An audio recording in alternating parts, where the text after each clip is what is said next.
ছোট বন্ধুরা কেমন আছো তোমরা? নিশ্চয়ই অনেক ভালো আছো।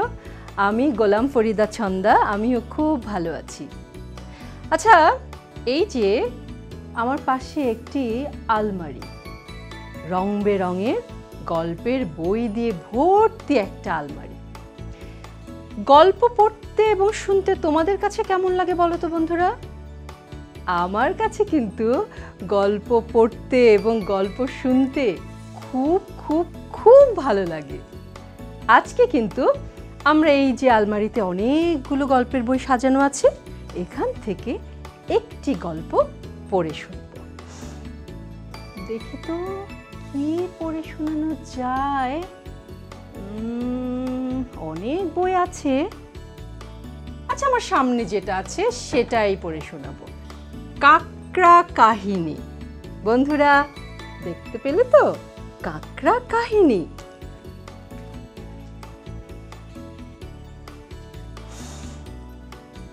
আমরা এখন যে বইটি পড়ব, মানে যে গল্পটি পড়ব, তার নাম হচ্ছে কাকড়া কাহিনী। বন্ধুরা, এই যে সুন্দর গল্পটি কেউ না কেউ তো লিখেছে। কে লিখেছে? কাকড়া কাহিনী গল্পটি লিখেছেন শরীফুজ্জামান পিন্টু। আর এই যে গল্পটাতে সুন্দর সুন্দর ছবি আঁকা, দেখো ভেতরেও কি সুন্দর। হ্যাঁ, এই ছবিগুলো আমাদের জন্য এঁকেছেন মামুন হোসাইন। এবার চলো তো দেখি গল্পের বইয়ের প্রচ্ছদে কি কি আছে। দেখো, এখানে আছে কাকড়া কাহিনীর রঙিন রঙিন দুটো কাকড়া, আর আছে মাছ, রঙিন রঙিন সুন্দর ছোট ছোট মাছ, আর আছে পানি, তারপরে ছোট্ট একটি বন্ধু তোমাদের মতো। এই যে আরেকজন মাছ ধরছে জাল দিয়ে। এখানে সবুজ গাছ, দেখো দূরে গাছপালা দেখা যাচ্ছে, মাটি দেখা যাচ্ছে, খুব সুন্দর তাই না? কাকড়া কাহিনীর ভেতরের গল্পে তাহলে কি আছে আমরা এখন সেটাই জানব।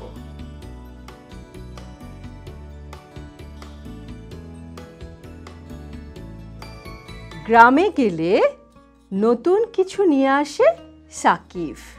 তার মানে হলো এই যে ছোট্ট বন্ধুটিকে আমরা দেখতে পেলাম, তার নাম হচ্ছে সাকিব।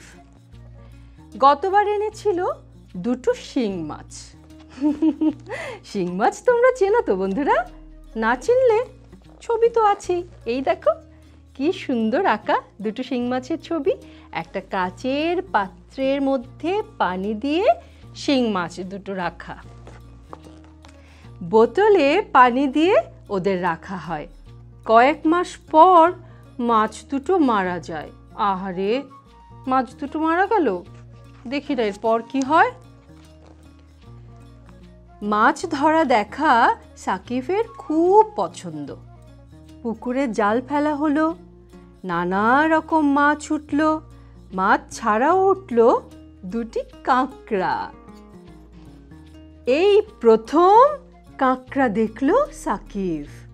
বুঝতেই তো পারছো, প্রথম কোনো জিনিস দেখলে কেমন অবাক লাগে না, আশ্চর্য লাগে না, অনেক আনন্দও হয় কিন্তু, তাই না? ওদের গায়ের রং আর পা দেখে সে অবাক, যেটা আমি বলছিলাম, খুব অবাক লাগে কিন্তু নতুন কিছু দেখলে। কাঁকড়া দুটি বাসায় নিয়ে যেতে চায় সাকিব। বুঝতেই পারছো, সেই শিং মাছের মতো। ছোট্ট বন্ধুরা, এই যে সাকিব কাঁকড়া দুটোকে পেল, কি সুন্দর লাল বড় বড় দুটো পা আছে। এই কাঁকড়া কি সাকিব সত্যি সত্যিই পালবে? আচ্ছা, তোমরা পেলে কি পালতে? না বাবা, আমার তো ভয় হচ্ছে যদি কামড়ে দেয়। দেখি না সাকিব সত্যি সত্যিই পালতে পারে কিনা কাঁকড়া দুটোকে। দাদা বাড়ির লোকেরা মুখ টিপে হাসে। কাঁকড়া পুষবে, পাত্র জোগাড় করলেন দাদি, তাতে পানি ভরা হলো। আচ্ছা, সবাই মুখ টিপে কেন হাসলো? দেখো বন্ধুরা, এই যে সবাই কিন্তু মুখ টিপে টিপে হাসছে। আর এই যে দাদিমা, সে কিন্তু পাত্র জোগাড় করলেন। আর পাত্রের মধ্যে কাঁকড়া দুটি বাঁচবে তো ছিদ্র করা হলো পাত্রের মুখে, যাতে বাতাস চলাচল করতে পারে। কেন বলো তো বাতাস যেতে হবে? কারণ বাতাস ছাড়া তো আমরা বাঁচি না, অক্সিজেন লাগে তো বাঁচতে, তাই না? তাই সেই পাত্রের গায়ে, এই যে দেখো, এই পাত্রের গায়ে এই যে মুখটা, এখানে ছিদ্র করা হলো, যাতে করে বাতাস ঢুকে ঢুকে এই কাঁকড়া দুটো বাঁচতে পারে। এরপর কি আছে দেখি। বাড়ির পথে যেতে যেতে ভাবতে লাগলো সাকিব, বাড়িতে গিয়ে কাঁকড়া কোথায় রাখবো, কি খেতে দেব? তাই তো, এটা একটা চিন্তার বিষয় না, বলো তো বন্ধুরা? কোথায় রাখবো, কি খেতে দেব? দেখি কি করে সাকিব। কাঁকড়া দেখে মা তো হেসেই কুটি কুটি, এ বাড়িতে কাঁকড়া পোষা হবে। ঘরের এক কোণে জায়গা দেখালেন মা। সাকিব সেখানে পাত্রটি রাখলো। দেখো বন্ধুরা, এই যে এটা হচ্ছে সাকিবের মা। মা কিন্তু হাসছেন, আবার জায়গাও করে দিলেন কাঁকড়াগুলোকে রাখার জন্যে। এই যে সাকিব সেই পাত্রটি এক কোণে রাখলো। এবার দেখবো আমরা কি হয়। প্রতিদিন কাঁকড়াদের খাবার দেয় সাকিব, নিয়মিত পানি দেয়। ওর বোন নাবিহা ওকে সাহায্য করে। বন্ধুরা, তার মানে সাকিবের কিন্তু একটা বোনও আছে। এই দেখো সাকিবের বোন, সেও কিন্তু সাকিবকে খুব সাহায্য করছে কাঁকড়াকে খাবার দিয়ে, পানি দিয়ে। একদিন সকালবেলা দেখা গেল পাত্রে একটি কাঁকড়া নেই। কোথায় গেল? বাবা বললেন হয়তো ঘরেই আছে। ছোট বন্ধুরা, কাঁকড়াটা যে হারিয়ে গেল, এখন এই কাঁকড়াটি কোথায় আছে বলো তো? আমি তো বুঝতে পারছি না। দেখো, আমি কিন্তু আগেই বলেছিলাম বাবা আমি এটা পালতে পারবো না। এখন সাকিব যে পারলো আর কাঁকড়া যে হারালো, এখন সে কোথায় আছে? যদি ওই বড় বড় নখ, মানে ওই পা দিয়ে যদি কামড় দেয় তাহলে কি হবে? আচ্ছা দেখি না কি হয়। শুরু হলো কাঁকড়া খোঁজা। কোথাও পাওয়া গেল না। ইস, বাড়িতে এখন সবার মনে ভয়। কেন ভয়? কাঁকড়া যদি কারো পায়ে কামড় দেয়। বন্ধুরা, তোমরা তো জানো নিশ্চয়ই কাঁকড়ার কিন্তু বড় বড় করাতের মতো আঙুল আছে, যেগুলো দিয়ে কাঁকড়া কামড় দিয়ে ধরতে পারে। সাকিব ও নাবিহার খেলাধুলা তো বন্ধ, সেই কাঁকড়ার কামড়ের ভয়ে ওরা কেউ খাট থেকে নামে না।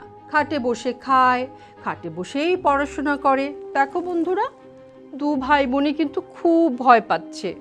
আবার এই যে খাটের উপরে বসে বসেই তারা পড়ছে। এরপর সেদিন কেমন একটা গন্ধ পাওয়া গেল। মা টর্চ নিয়ে এই ঘর থেকে ও ঘরে গেলেন। সবাই মায়ের সাথে গেল।